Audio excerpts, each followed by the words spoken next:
اللهم صل وسلم وبارك على سيدنا محمد صلى الله عليه وسلم. عسلامة ومرحبا بكم. اليوم باش نعملوا مع بعضنا كسكسي بالمرقة على الطريقة الصفاقسية. نبداو بالتقلية. نصبوا زيت زيتونة في الطنجرة، بعد كده نقطعوا بصلة متوسطة، نجم تكون هيك البصلة الشتوية ولا الصيفية، الأكثر نستعملوا الصيفي. توا استعملت تقريبا راس ثوم، مش نهرسه هو، ومغرفة كمون ومغرفة ملح، نهرسها مليح بالمهراس. ومن بعد في التقلية نزيد مغرفة كبيرة فلفل أحمر ونحرك. ومن بعد كل مرة نزلق شوية ماء، علاش؟ باش ما تتحرقليش الفلفل الأحمر وما تتحرقليش التقلية. زدت لهنا قرنين فلفل أخضر، ومن بعد نحرك. ومن بعد زدت كعبة طماطم، كعب مقصوصة شويدة. بعد هيك اللي هرسته زدته الثوم والكمون والملح. معروفة هي الأغنية ثوم وكمون وطماطم حكة معجون. دونك زدنا الحكة المعجونة، طماطم حكة معجون.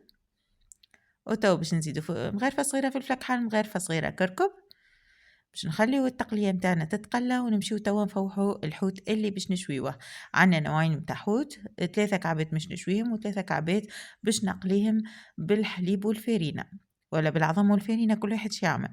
تويكا انا فوحت الحوتات. دونك باش نعمل عملت كركب، فلفل احمر، كمون وزيت وملح.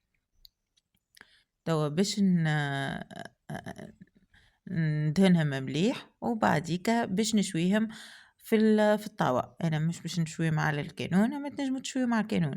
تو كيما تشوفوا التقلية متاعنا بريسك طابت.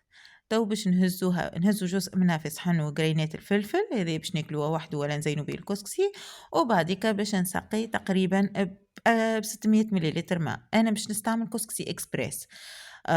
تنجم تفور كسكسي عادي معناها في المقفول والكسكاس.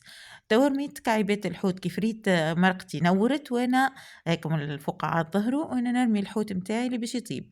توا هذايا الحليب والفارينة زدتهم للي فضل من الفاح، باش عندي القبان مش نقليه. دونك تويكا غطستو في هذاك الخليط هكايا، وبعد مشي نقليه. توا نشوفوا حوتاتنا طابو. لهنا استعملت على كل شخص كاس من الكسكسي. تويكا سقيت الكسكسي متاعي. نخليه 4 دقايق، باش نغطيه ونخليه 4 دقايق حتى كشي يضاعف الحجم متاعو. وزينته بالحوت. صحة وبالشفاء.